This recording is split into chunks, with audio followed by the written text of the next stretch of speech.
They do such a great job at taking cost-effective materials and making them appear or feel more premium than they are. Being a Mazda and Japanese, you'd think these would be very reliable, right? Well, there's one version of these you should absolutely stay away from. This harks back to the whole zoom tagline. I really do think this lives up to that marketing hype. You might be thinking, Mazda CX-5, what a sensible choice. Surely nothing goes wrong with these.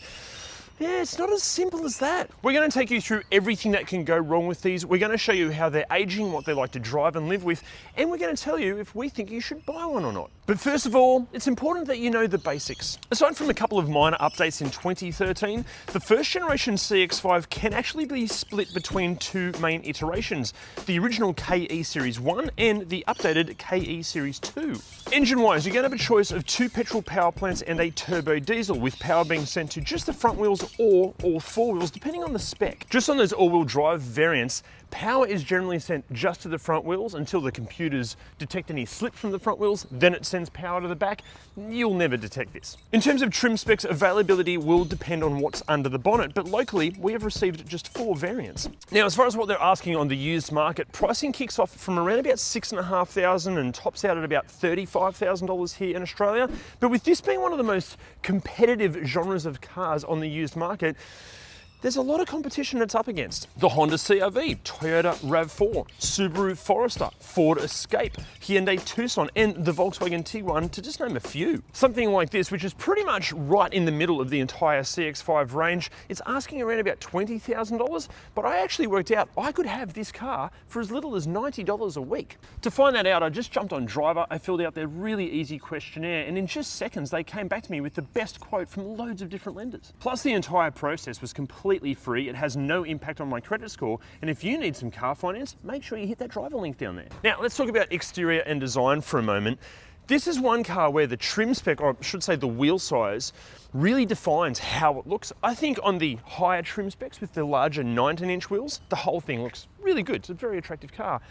On the lower trim specs with the smaller 17-inch wheels, I don't think it's as immediately appealing. Now, as far as the visual changes between the pre and post facelift, honestly, not a whole lot happened. You'd have to be a CX-5 anorak to tell the difference. Most of the changes occurred under the skin. They improved the tech and the features and the NVH levels, but we'll get to that when we drive it. Now, the common complaints and issues with the exterior, let's start, unfortunately, with the paint. Now, this doesn't seem to be a CX-5 exclusive thing. Loads of modern Mazdas are suffering from this. The paint is really thin. Also, the darker colors like the red and the black, they're really susceptible to scratches and chips. Apparently, there are some issues with the shark fin antenna, and it can play havoc with getting FM radio signal. But with how appalling FM commercial radio is, maybe that's a good thing. Also, with some of the earlier models, and especially if they're stored outside, the rubber seal under here, it can wear and eventually crack, and eventually let moisture in, and that can play havoc with the electronics. Not a massively common issue, but it can happen. Also, if the CX-5 is stored outside all of the time, a lot of the black plastic trim on the exterior,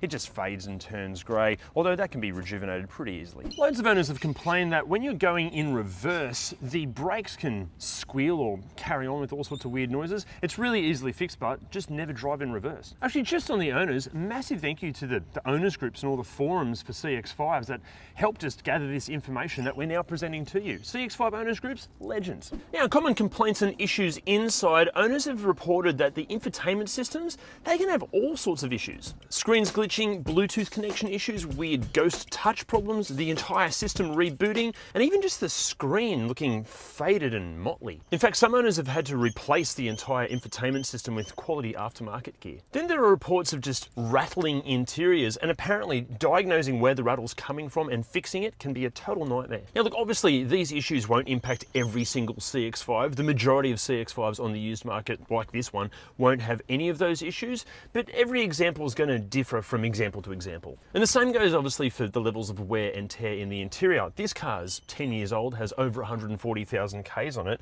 Wear and tear, pretty bloody good. The leather, okay, little bit on the firm side, but that can be rejuvenated easily. There are a few scratches on the gloss black plastic section for the gear selector there. That's to be expected. It's a high traffic area. But the other plastics are wearing nicely. Door cards are great. Steering wheel still has a little bit of texture left to it. 10 years old, 140,000 Ks. Pretty bloody good. Even the way everything works, I love this. I'm really into good tactility.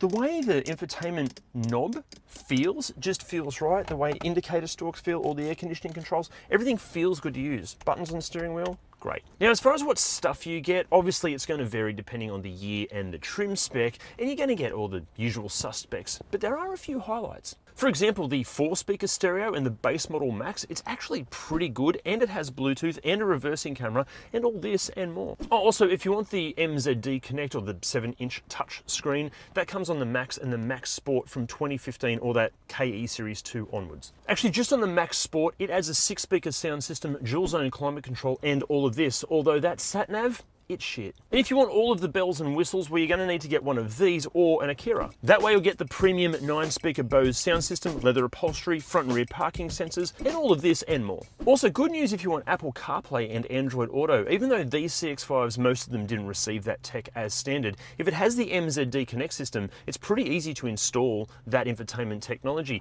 Mazda can do it, or there's a bunch of other third-party aftermarket places too. Elsewhere in here, typical Mazda, they do such a great job at taking cost-effective materials and making them appear or feel more premium than they are. This isn't a leather dashboard, but it just feels nice.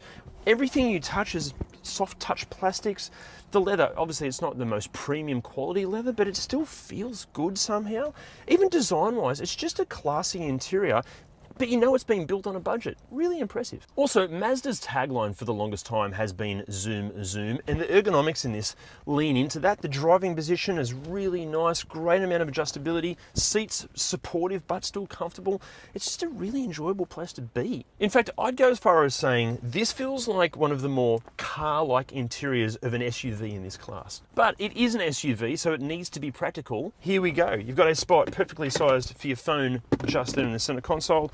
2 cup holders, little storage cubby hole here, massive center console bin here, that is huge, plus with a removable tray, good sized glove box, excellent sized door bins there, spot for your sunglasses just here. But this is a weird one.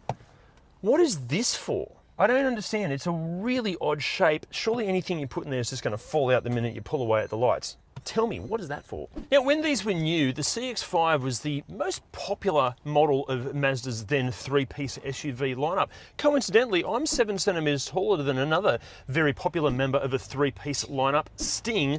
This is in my driving position, and I think it's really good. Weirdly, a lot of people complain about the lack of room back here, but like, loads of knee room, good amount of foot room, transmission tunnel isn't too tall, so even if you're in the middle, it's not too bad. Seats are really comfortable. It feels quite airy and spacious, even though it has a black leather interior.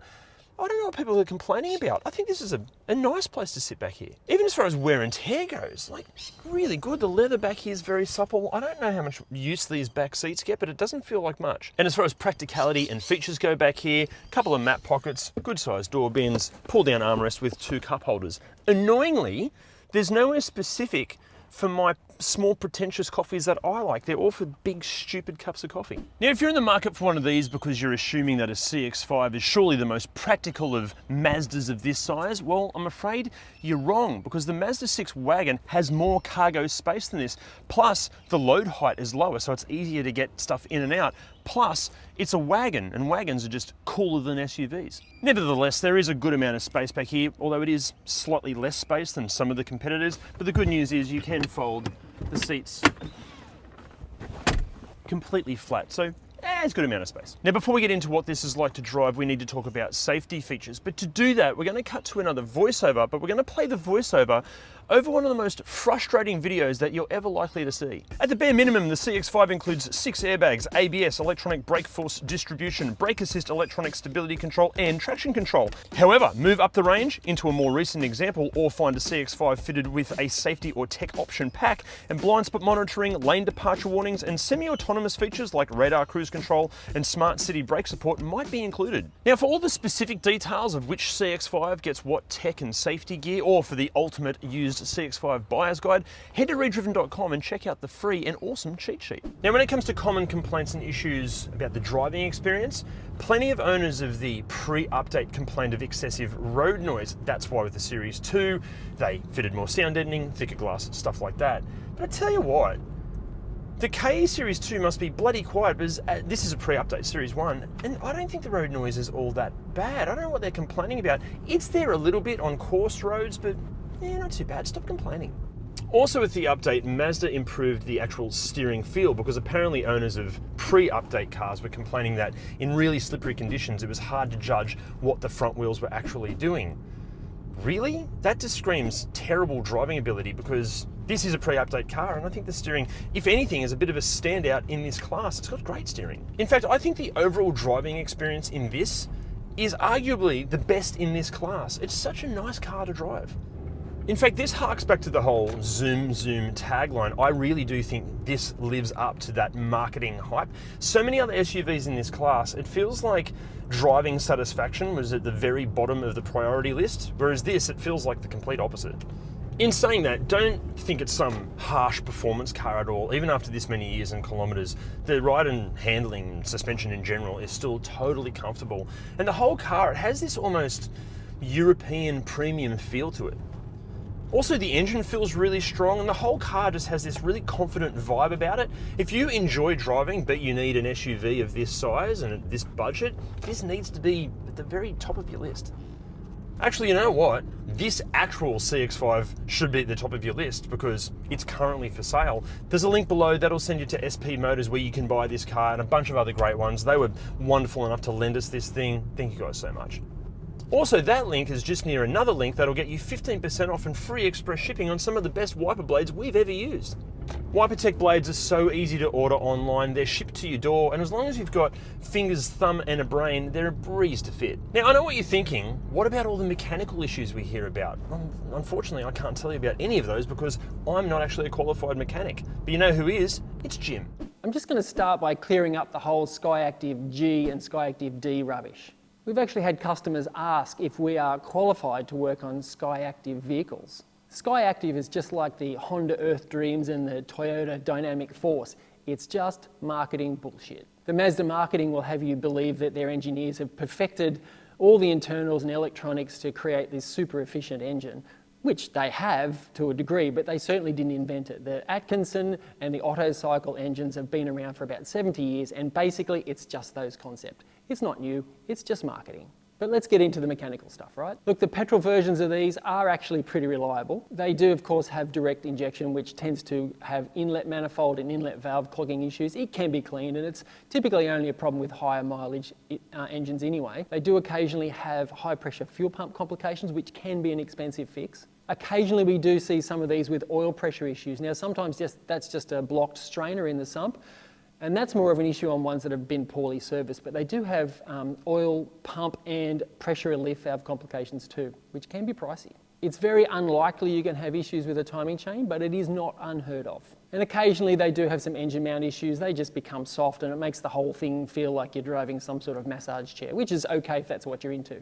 It's important to point out that that list of problems, although it seems quite serious, these things are considered very reliable and you're really not likely to have too many problems with it. Now the diesels, what a piece of shit. The turbos in these, they're a very compact compound turbo setup.